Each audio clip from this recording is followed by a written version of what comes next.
민주당의 전당대회 돈봉투 살포 의혹이 원내대표 선거까지 집어삼키고 있습니다. 후보들은 오늘 첫 공개 토론회에서 심각한 위기라는 점을 고려해 개파 간 공격보단 윤 정부의 실정을 부각하는 데 집중했습니다. 경찰이 관급공사 뇌물수수 의혹과 관련해 무안군청을 4번째 압수수색했습니다. 이번엔 김산 무안군수의 집무실과 자택을 처음으로 압수수색했는데 경찰은 조만간 김 군수를 소환 조사할 걸로 예상됩니다. 광주 군공항 문제와 맞물려 무안국제공항에 대한 우려가 큽니다. 2029년 전국의 새만금 국제공항, 2030년엔 대구 경북 통합 신공항이 개항할 예정이어서 무안국제공항을 하루빨리 활성화하지 못한다면 경쟁력을 잃을 수밖에 없습니다. 국내 대표 유소년 축구 아카데미인 차범근 축구교실이 서울과 무주에 이어 전국 3번째로 고흥의 문을 열었습니다. 환경이 열악한 지역 축구 꿈나무 육성에 큰 도움이 될 걸로 기대됩니다. 여러분 안녕하십니까? KBC 8시 뉴스입니다. 더불어민주당의 전당대회 돈봉투 살포 의혹이 사흘 뒤 치러지는 원내대표 선거까지 집어삼키고 있습니다. 오늘 첫 공개 토론회에서 후보들은 심각한 위기라는 점은 인정하면서도 개파 간 공격보다는 윤석열 정부의 실정을 부각하는 데 집중했습니다. 이계혁 기자가 보도합니다. 첫 후보자 합동 토론회에 나선 후보 모두 돈봉투 살포 의혹으로 당이 심각한 위기에 놓였다는 점을 인식했습니다. 돈봉투 사건의 미래가 도무지 짐작이 되지 않습니다. 우리 당의 명운을 가를 일인지 아니면 그냥 침소봉대하고 끝낼 일인지 잘 모르겠습니다. 지금 위기의 먹구름이 우리를 억누르고 있습니다. 하나는 민주당과 민주주의의 위기입니다. 다른 하나는 윤석열 정권의 폭주로 인한 대한민국의 위기입니다. 후보들은 친명계나 비명계 등 당내 개파 간 공격을 벌이기보다는 윤석열 정부와 여당을 비판하는 데 집중했습니다. 위기감이 확산되는 가운데 당내 소통과 통합이 가장 중요한 시기라고 판단했기 때문인 것으로 분석됩니다. 저야말로 사람에게 충성해 본 적이 없습니다. 지금 친명, 비명, 그리고 저는 과거에도 친문, 반친문, 반문 할 때도 어느 한쪽에 휩쓸리지 않았습니다. 저도 늘 지역 현장에서 일하다 보니까 개파와 정파에 속하지 않아서 원내대표를 출마하고 나니까 그 점이 많이 아쉽다는 생각이 듭니다. 이재명 대표의 사법 리스크에 이어 돈봉투 살포 의혹까지 거세지면서 위기에 몰린 민주당. 위기를 극복하고 내년 총선을 진두지휘할 책임을 지게 될 원내대표는 오는 28일 의원총회를 통해 선출됩니다. KBC 이계혁입니다. 경찰이 관급공사 뇌물수수 의혹과 관련해 무안군청에 대한 4번째 압수수색을 벌였습니다. 이번엔 처음으로 김산 군수의 집무실과 자택을 압수수색했는데 조만간 김 군수를 소환 조사할 것이란 관측도 나옵니다. 정의진 기자입니다. 경찰이 김산 무안군수의 집무실과 자택을 압수수색했습니다. 지난 6일 지방선거 과정에서 제기된 관급공사 뇌물수수 의혹에 대한 수사입니다. 지난해 수사 착수 이후 무안군청을 대상으로 한 압수수색은 모두 4차례 이루어졌는데 군수를 직접 겨냥한 건 이번이 처음입니다. 저번에 계속 수사해오던 걸 연장선상이라고 다른 게 있는 건 아니고 군수하고 관련성 정도를 한번 들여다보기 위한 정도. 경찰은 무안군의 4급 간부 공무원과 김 군수의 선거 캠프 관계자 등 2명이 관급자재 계약을 체결한 업체로부터 8천만 원을 받아 챙긴 것으로 보고 있습니다. 또 이 중 일부는 김 군수의 선거 자금으로 쓰인 것으로 판단하고 있습니다. 하지만 이 2명에 대한 구속영장은 지난 4일 기각됐으며 김 군수와 이들은 관련 혐의를 모두 부인하고 있는 것으로 알려졌습니다. 군수가 원하는 상관이 없다. 지금까지 상황을 봐서 너희 무슨이니까 아직까지 조사하고 있는데도 특별히 나온 것이 없고 도망갈 의미도 없고. 경찰이 관급계약 수수료 대가로 전달된 돈과 김 군수와의 관련성에 수사력을 집중하고 있는 만큼 조만간 소환 조사가 이뤄질 가능성도 배제할 수 없습니다. KBC 정의진입니다. 이전 논란이 뜨거워진 광주 군공항 문제와 함께 무안국제공항 활성화에 대한 우려의 목소리도 커지고 있습니다. 오는 2029년 전북의 새만금 국제공항, 2030년엔 대구 경북 통합 신공항이 개항할 예정인데 무안국제공항을 하루빨리 활성화하지 못한다면 그 경쟁력을 잃을 수밖에 없기 때문입니다. 광주 민간공항과의 통합이 필수지만 군공항 이전 문제가 발목을 잡고 있다는 게 가장 큰 문제입니다. 이동근 기자의 보도입니다. 전라북도는 새만금 국제공항을 2029년 개항 목표로 추진하고 있습니다. 정부의 공항 종합개발 계획에 포함돼 시공사 선정 등 본격적인 절차에 들어갔습니다. 새만금 공항 역시 동남아 등 아시아 노선과 저가 항공사를 겨냥하고 있어 개항 후 무안공항과 경쟁은 피할 수 없게 됩니다. 무안공항 똑같죠. 모든 지방공항이 다 똑같은 목표를 가지고 육성하지 않을까요? 동남아 그런 위주로 이제 저희가 개척을 해야죠. 앞으로 개항 시점에 맞춰서. 반면 무안공항은 무늬만 국제공항으로 전락했습니다. 2019년 90만 명에 육박했던 이용객은 지난해 4만 6천 명으로 추락했고 국제선은 정기선 한 편 없이 베트남 전세기 2편, 국내선은 소형 항공사의 제주 김포 노선이 고작입니다.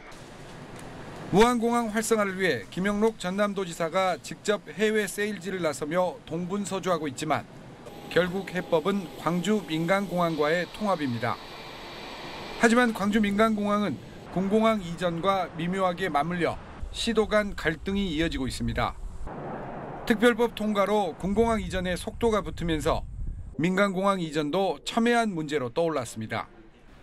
전라남도는 무안공항 활성화를 위해 군공항 이전을 무안히 받아들이고 민간공항을 조기 이전하는 방안을 바라고 있지만 반대 여론을 설득할 수 있을지 관건입니다. 어떻게 무안공항을 활성화할 것인가?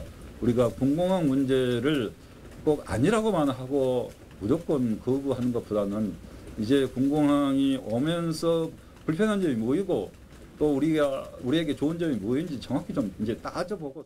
새만금에 이어 가덕도 신공항과 대구 경북 통합 신공항까지 지방 공항 간 치열한 경쟁이 예고된 가운데 무안공항 활성화를 위한 대책은 더욱 시급한 과제로 떠올랐습니다. KBC 이동근입니다.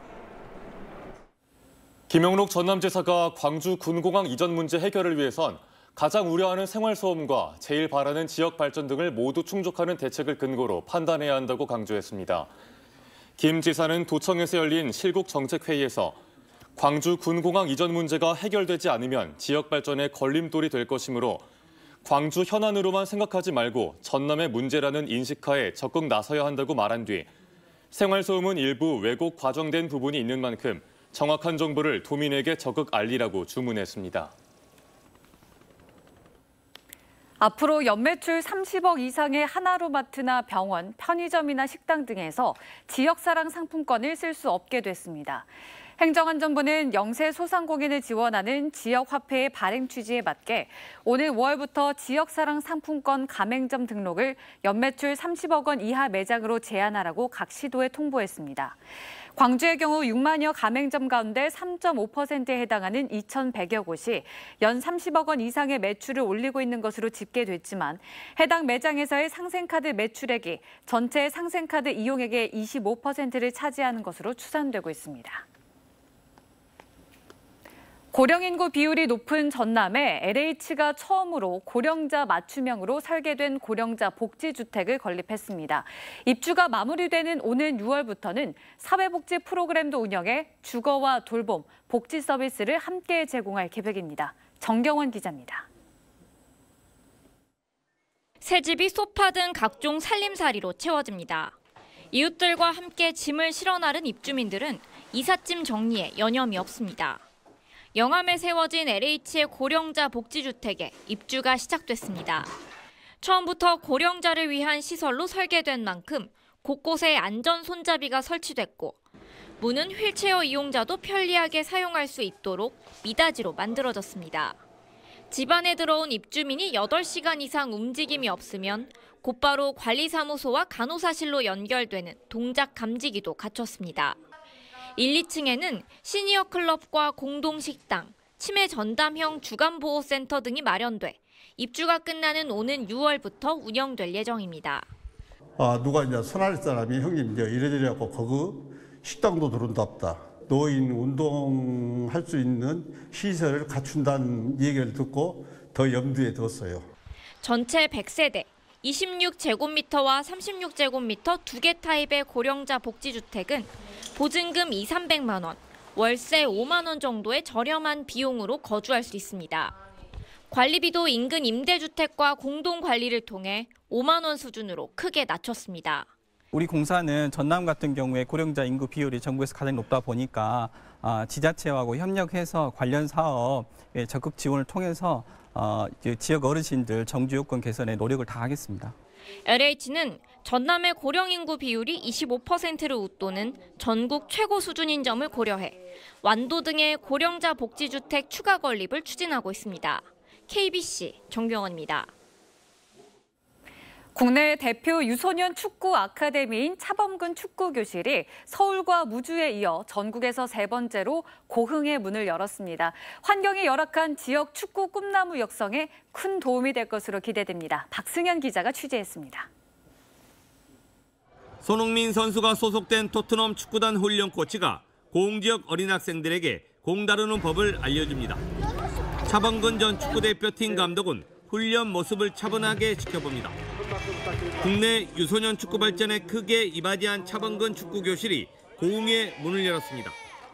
전문 축구 선수만을 키우자는 게 아니고 건강한 사회인을 만들어내자는 취지입니다. 고흥군과 차정 감독은 지역적 한계로 선진 육성 시스템을 접하지 못한 초등학생 63명을 선발해 일주일에 2번씩 무료로 축구 교실을 진행합니다. 이번 창단식에는 토트넘 현역 코치 2명이 직접 현장을 찾아 아이들을 지도하고 토트넘 유니폼을 전달했습니다. They used to be huge legends, so obviously it's great to have him down today to see our sessions and to see the next generation of young people. 고흥군은 훈련 용품과 장소를 제공하고 독일 축구 연수도 지원하기로 했습니다. 유소년 축구 육성의 좀 메카가 되게 만들어야 되겠다 그런 생각을 하고 우리 고흥에서 지원할 수 있는 거는 최대한 지원을 하겠다. 대한민국 최고의 유소년 축구 아카데미가 고흥의 문을 열면서 즐겁게 공을 차는 문화도 지역에 뿌리를 내리고 있습니다. KBC 박승현입니다. 검찰 독재 중단을 요구하며 광주 전남 시민사회단체가 비상시국 회의를 출범했습니다.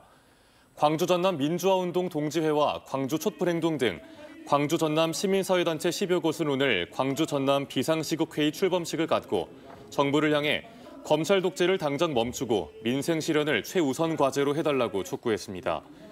이들은 광주 전남 지역민들을 대상으로 추진위원 10,000명 모집에 나서는 한편 원탁회의를 통해 상시 시국 선언도 진행할 예정입니다.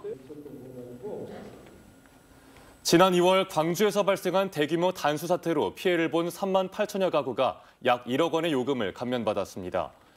광주광역시 상수도 사업본부는 38,000여 가구의 별도 신청 없이 2월 한 달 수도요금 14분의 1을 뺀 요금을 부과했으며 전체 감면액 규모는 9,950여만 원입니다. 상수도본부는 다음 달 초 보상심의위원회 심의를 거쳐 단수로 생긴 영업 피해 등에 대한 별도 보상 금액을 최종 확정할 계획입니다. 제석산에서 난 불이 임야 300제곱미터를 태우고 2시간 만에 꺼졌습니다. 어젯밤 9시 10분쯤 광주광역시 진월동 제석산에서 불이 나 임야 300제곱미터가 탔고 다행히 이 불로 인한 인명피해는 없었습니다. 소방당국은 소방대원 42명과 장비 13대 등을 투입해 2시간 만에 불길을 잡았습니다. 경찰과 소방당국은 인근에 버려진 담배꽁초에서 불이 시작된 걸로 추정하고 정확한 화재 원인을 조사하고 있습니다. 여수고흥 무안갯벌이 유네스코 세계 자연유산 잠정 목록에 등재됐습니다. 전라남도는 최근 문화재청에서 주관하는 문화재위원회 세계유산 분과 심의에서 여수고흥 무안갯벌이 잠정 목록에 등재 의결돼 2단계 등재 추진 기반을 마련했다며 2025년 한국의 갯벌 2단계 세계유산 등재 신청서를 유네스코 세계유산센터에 제출할 계획이라고 밝혔습니다. 현재 세계유산에 등재된 한국의 갯벌은 충남 서천과 전북 고창, 전남 신안, 그리고 보성과 순천 등 4곳으로 총 1,284.11제곱킬로미터에 이르며 전남 지역이 전체의 90.4%를 차지하고 있습니다. 공사업체를 협박해 돈을 뜯어낸 사이비 노조 관계자들이 무더기로 적발됐습니다. 전남경찰청 반부패 경제범죄 수사 2대는 지난 2020년 초부터 2년 동안 노조를 만들어 광주와 전남 동부권 공사 현장을 돌며 1억 4천만 원을 뜯어낸 혐의로 이미 구속된 4명을 포함한 51명을 검찰에 송치했습니다. 이들은 공사장 입구에서 소음을 일으키거나 경미한 위반 사항을 고발하겠다고 협박해 돈을 가로챈 것으로 드러났으며 받은 돈은 사적 용도로 사용한 것으로 조사됐습니다.